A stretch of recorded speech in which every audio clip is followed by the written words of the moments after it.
Alhamdulillah, Alhamdulillah, wassalatu wassalamu ala asrafil anbiya'i wal mursalin, wassalatu wassalam wa ala nabiyyi wa ala alihi wa sahbihi ajma'in.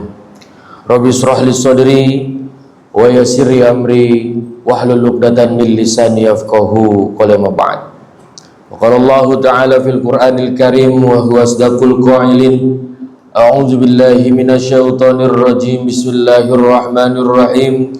Ya ayyuhalladzina amanu taqullaha haqqa tuqatih wa la tamutunna illa wa antum muslimun. Wa qala ta'ala wa ayatin ukhra. Bismillahirrahmanirrahim. Inna lil muttaqina mafadan hadaika wa a'naba wa kawaiba atraba wa ka'san dihaqa. Al-ayah. Faqala Rasulullah sallallahu alaihi wasallam, man ahabba ayyubsata lahu fi rizqi wa ayyumsa'alahu qatahu min rahimah. Rawahul Bukhari wa Muslim. Jamaah salat Jumat rahimakumullah. Pada siang hari ini kita bersama-sama menjalani perintahnya Allah Subhanahu wa taala. Dengan izin Allah kita diberikan keberkahan kesehatan, keberkahan ilmu, keberkahan dari segala apa yang kita lakukan pada hari ini. Selalu diberikan perlindungan dari Allah Subhanahu wa taala sehingga kita bisa berkumpul melaksanakan sholat Jumat berjamaah. Tak lupa khotib mengajak kepada para jamaah, khususnya khotib tersendiri, adalah bertakwa kepada Allah dengan sebenar-benarnya takwa, bahwasannya menjalankan perintahnya dan menjauhi segala larangannya. Jamaah sholat Jumat rahimakumullah. Satu dikisahkan oleh sahabat yang bernama Zaid bin Sabit. Zaid bin Sabit ini adalah seorang pemuda, pintar dia punya, cerdas dia punya, bahasa dia kuasai, dan tetapi dia tidak memiliki atau tidak diperintahkan oleh Rasulullah Shallallahu Alaihi Wasallam untuk mengikuti perang pada saat itu. Ketika itu Zaid bin Sabit bertanya kepada Rasulullah Shallallahu Alaihi Wasallam, wahai Rasulullah, aku ingin bertanya kepadamu, wahai Rasulullah, saya pribadi sendiri ingin mengikuti dari diantaranya peperangan yang akan dilaksanakan olehmu, wahai Rasulullah. Rasulullah SAW berkata kepada Zaid bin Sabit, wahai Zaid bin Sabit, janganlah engkau mengikuti kami pada saat nanti kami akan melaksanakan dan menjalani peperangan melawan atau memerangi kaum Quraisy dan musyrikin. Zaid bin Sabit terdiam dan lalu bertanya, kenapa aku tidak boleh mengikuti dari peperangan yang akan dilaksanakan olehmu, wahai Rasulullah? Rasulullah menjawab, untuk melakukan peperangan biarkanlah kami, biarkanlah Abu Bakar, biarkanlah Umar, biarkanlah Utsman, biarkanlah yang lainnya para sahabat, tetapi engkau jangan sekali-kali ikut. Zaid bin Sabit bertanya kembali, lalu apa yang aku harus lakukan, wahai Rasulullah? Rasulullah menjawab dengan tegas, engkau pelajari Al-Quran, pelajari sunnahnya Rasulullah, sunnahnya Allah Subhanahu Wa Taala yang diberikan kepadaku, yang diturunkan oleh malaikat Jibril dan sampaikan olehku, dan kamu lakukan. Dan kamu pelajari semua bahasa, bahasa Ibrani, bahasa musyrik, Quraisy, bahasa semua kamu harus lakukan di antara yang tidak dimiliki oleh orang lain. Lalu Zaid bin Sabit pergi menghadap kepada sahabat yang bernama Abdurrahman bin Auf. Saudagar dia, orang kaya.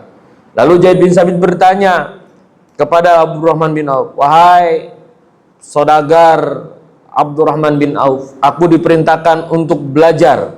Aku diperintahkan untuk belajar Al-Quran, belajar bahasa, belajar hadis dan lainnya. Lalu Abdurrahman bin Auf terdiam dan dia berikan sepertiga hartanya untuk Zaid bin Sabit. Lalu singkat cerita, Zaid bin Sabit belajar dan dia menguasai, dan dia satu periwayat hadis dan Quran yang mengumpulkan Quran yang terpecah-pecah yang diturunkan oleh Rasulullah secara berangsur-angsur dan dikumpulkan oleh Zaid bin Sabit yang diketuai oleh Abu Bakar As-Siddiq. Singkat cerita, pada saat itu dia didatangi oleh kaum musyrikin. Dia ini adalah yang paling benci dengan Zaid bin Sabit, tetapi dia sudah masuk Islam. Siapa dia? Yaitu adalah Abdullah bin Syar. Siapa Abdullah bin Syar ini?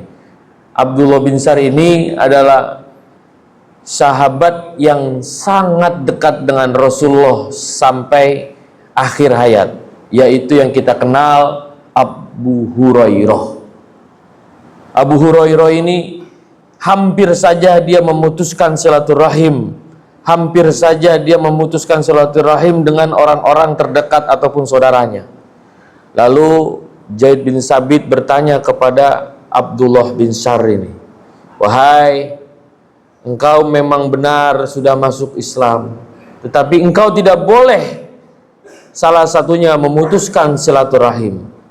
Pada saat itu masuk di bulan Syawal, di mana bulan Syawal tersebut adalah bulan yang ditunggu-tunggu oleh kaum muslimin yang sudah melaksanakan saum bulan Ramadan dan merasakan kemenangan di bulan Syawal, yaitu hari Idul Fitri.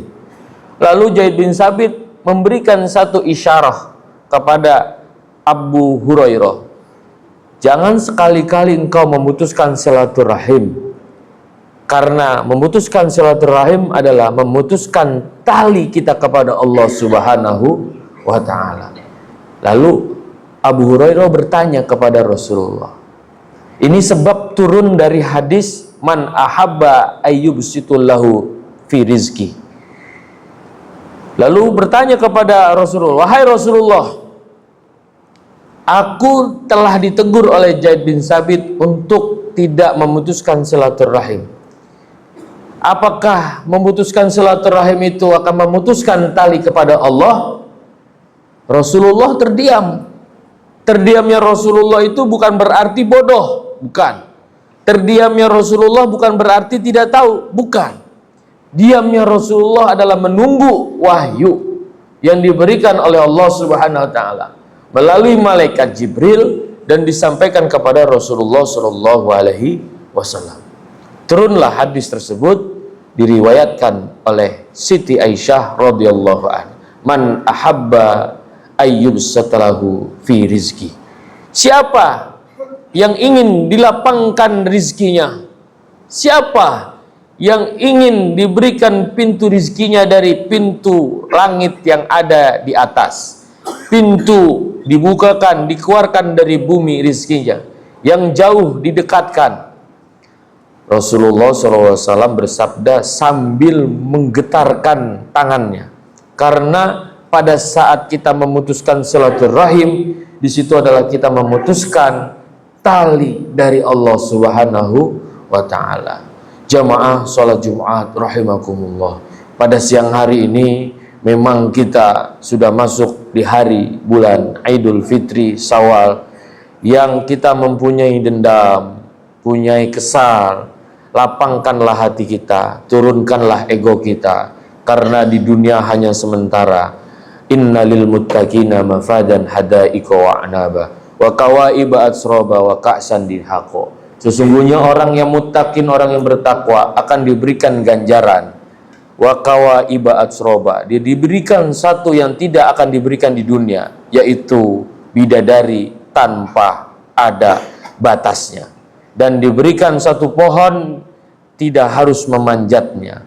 Wa kawaiba atsroba. Lalu Allah Subhanahu wa taala menyampaikan di surah Al-Munafikun ayat 10 bahwasanya apa yang kita lakukan pada hari ini menjadi buah nanti di kelak masa depan.